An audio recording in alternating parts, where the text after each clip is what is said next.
काशीत काशीपुत्र हे 3 फेऱ्यांमध्ये पिछाडीवर होते. हा उत्तर प्रदेशचा कल नव्हे, हा देशाचा कल आहे.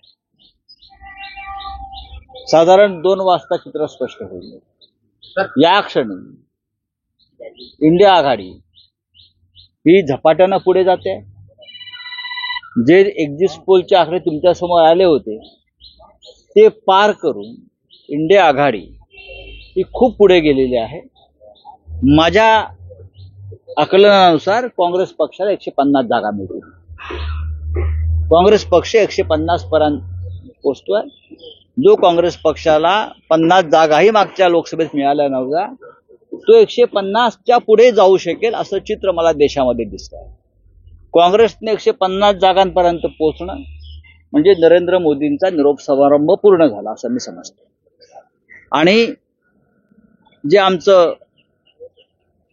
जो आमचा अभ्यास आहे, आम्ही फील्डवर होतो, महाविकास आघाडी महाराष्ट्रात पुढे राहील आणि देशभरामध्ये इंडिया आघाडी 295 जागांपेक्षा जास्त जागा जिंकेल.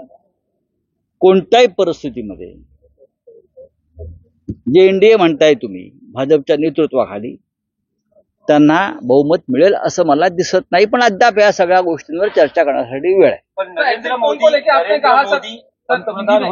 मला याच्यावरती आता काही बोलायचं नाही. पूर्ण निकाल आले पाहिजेत. तुम्ही माझ्याशी बोलताय, निकाल लागताय, तुम्ही दाखवताय, म्हणून मी फक्त माझी भूमिका व्यक्त करतोय. दुपारी संध्याकाळी 4 वाजेपर्यंत या देशाचं चित्र स्पष्ट होईल. पण आता जो कल दिसतायत, आता नंदुरबारला काँग्रेसचे उमेदवार, तरुण उमेदवार गोविल पाडवी हे 1 लाख मतांच्या पेक्षा जास्त मतानं पुढे आहेत. आता हा 1 लाख मतांचं मताधिक्य कोणी तोडू शकेल का लोकसभा निवडणुकीत? मला अजिबात असं वाटत नाही.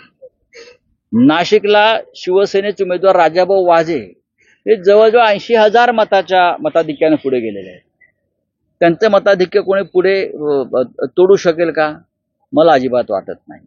किंवा अनेक असे मतदारसंघ आहेत, विदर्भातले, मराठवाड्यातले, पश्चिम महाराष्ट्रातले.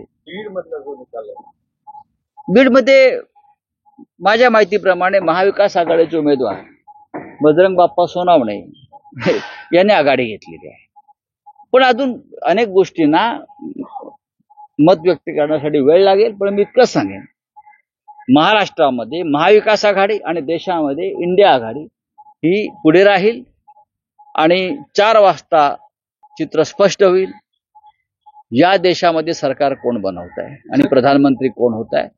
भारतीय जनता पक्षानं जो प्रोपगंडा केला होता गोबेल्स नीतीनं, हाताशी हे exit poll, opinion poll, media, अनेक गोष्टी, तो किती चुकीचा, भंपक आणि खोटा होता हे तुम्हाला आज संध्याकाळपर्यंत स्पष्ट होईल. सर, एग्जिट पोल को लेकर आपने सवाल उठाया का कि मीडिया पोल था, और प्रधानमंत्री के बारे में कहा कि प्रधानमंत्री पीछे चल रहे हैं. देखिए, प्रधानमंत्री अगर पीछे चल रहे थे कुछ समय तक, यही मैं ट्रेंड मानता हूं देश का. जो प्रधानमंत्री अजिंक्य है, अजेय है, भगवान के अवतार है, वो भी उनके वाराणसी में, बनारस में पीछे चल रहे थे. ये ट्रेंड है इस देश का, उत्तर प्रदेश का. पूरे देश में जिस तरह से आंकड़े आ रहे हैं, या ट्रेंड दिख रहा है, मुझे लगता है देश में परिवर्तन होने जा रहा है. सर, पीएम बनने को लेकर आज आपने अपने उसमें भी लिखा है कि देखिए, हो जाएंगे. ये अभी बात नहीं हो. 4 बजे के बाद मैं बात करूंगा. अभी पूरे नतीजे आने दो, ट्रेंड स्पष्ट होने दो. लेकिन कुछ जगह पर तो 1-1 लाख का लीड है. जैसे हमारे नंदुरबार जो बीजेपी की जगह है, वहां कांग्रेस उम्मीदवार गोविल पाडवी युवा उम्मीदवार है, 1 लाख से भी ज्यादा वोटों से आगे चल रहे हैं. नासिक में हमारे शिवसेना के राजाभाऊ वाजे 1 लाख वोटों से आगे चल रहे हैं. हाँ, बहुत से ऐसी सीटें हैं हमारी महाविकास आघाड़ी की जहां लाख का मताधिक्य लीड अभी से चल रहा है. उत्तर प्रदेश में जो ट्रेंड मैं देख रहा हूं, वो ट्रेंड जो है वो मोदी जी के खिलाफ चल रहा है. सर, आपने कांग्रेस के आंकड़े बताए, हे पहा, ही लोकशाही आहे, ही लोकशाही आहे. लोकशाहीमध्ये मतदानाच्या माध्यमातून लोक आपला उमेदवार निवडतात. त्याच्यामुळे एखाद्या मतदारसंघात कोण निवडून आलंय आणि का निवडून आलं त्याच्यावर चर्चा करण्यापेक्षा भारतीय जनता पक्षाच्या विरोधातली एक कार्यकर्ता निवडून आला हे मी मानतो. सर आपने कहा कांग्रेस कितने नंबरों से जीत रही है और बाकी इंडिया कांग्रेस पार्टी मुझे लगता है 150 क्रॉस कर सकती है. जो कांग्रेस पार्टी को 50 सीट भी नहीं मिली थी 2019 में, वो कांग्रेस पार्टी राहुल गांधी जी के नेतृत्व में अगर 150 सीटों का आंकड़ा पार कर रहा है उसका मतलब है देश में परिवर्तन हो रहा है. मला असं वाटतं की मी प्रत्यक्ष भाजपचे किंवा एनडीएचे आकडे न देण्यापेक्षा मोदी यांच्या नेतृत्वाखालील सरकार जात आहे, जाण्याची चिन्ह स्पष्ट दिसत आहेत एवढंच मी सांगतो. महाविकास आघाड़ी कितनी सीटें लगभग लेके आ सकती है महाराष्ट्र?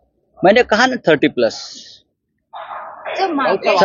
हम 30 से भी ज्यादा सीटें जीत सकते हैं. अभी भी आगे पीछे चल रहा है. 20-20 लाख वोट की गिनती होती है, 20-20 लाख वोटों की, तो अभी बताना मुश्किल है. तो सुप्रिया सुले के बारे में क्या किया?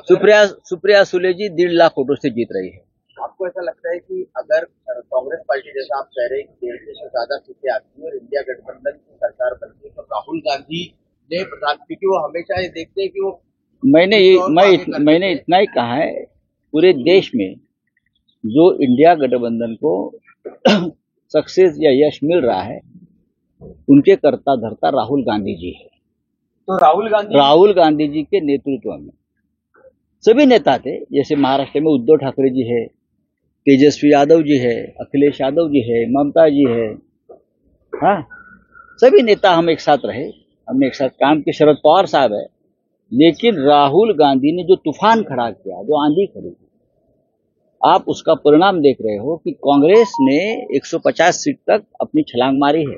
ये बहुत बड़ी बात है और ये ही हम बता रहे हैं कि अगर कांग्रेस 150 की छलांग मार रही है तो हमारा इंडिया ब्लॉक जो है वो बहुमत की ओर जा रहा है.